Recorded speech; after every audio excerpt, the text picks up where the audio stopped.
Hey everyone and welcome to Seco Cyber channel. Today we are tackling a common VMware headache, the frustrating unable to connect to MKS connection terminated by server error message. Don't worry, we'll back it down, diagnose the issue and help you get back to managing your VMs like a pro.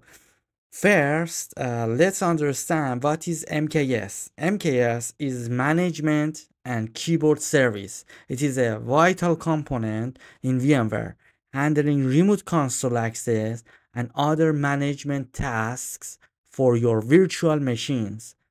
This error is thrown by MKS when the connection between your vCenter or ESXi host and the VM MKS service is broken.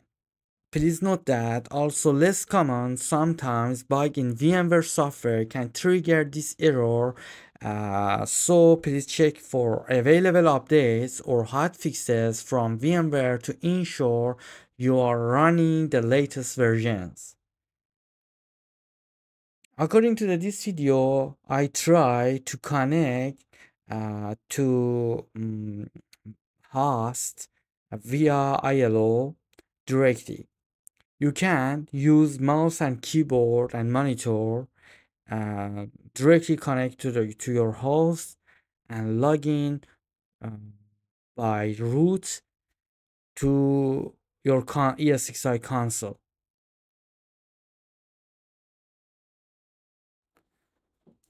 Okay, I try to uh, type my password, and before that I press F2 to go to customize system and view log section.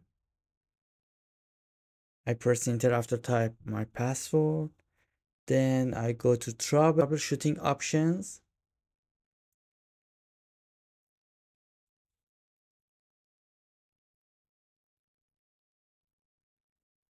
Okay, after that I go to restart management agents.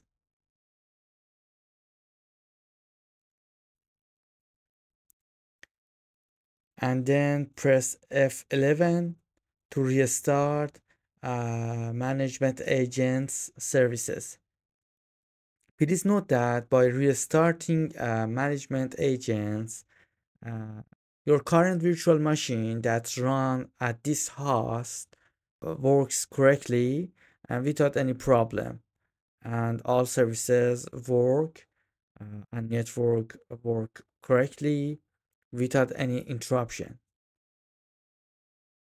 Uh, Please remember the unable to connect to MKS connection terminated by server error can be frustrating, but with a little detective uh, work and these troubleshooting tips, you should be able to get back to managing your VMs with ease. Please do not hesitate to leave a comment below if you have any questions or specific scenarios you'd like me to address. Okay, management agents services restarted and the problem issue solved. But I recommend to you that update your ESXi. Thank you for watching. I hope this video helped you to solve your problem issue. If you enjoy it, give it a thumbs up and subscribe for more tech troubleshooting adventures. Have a nice time. Bye.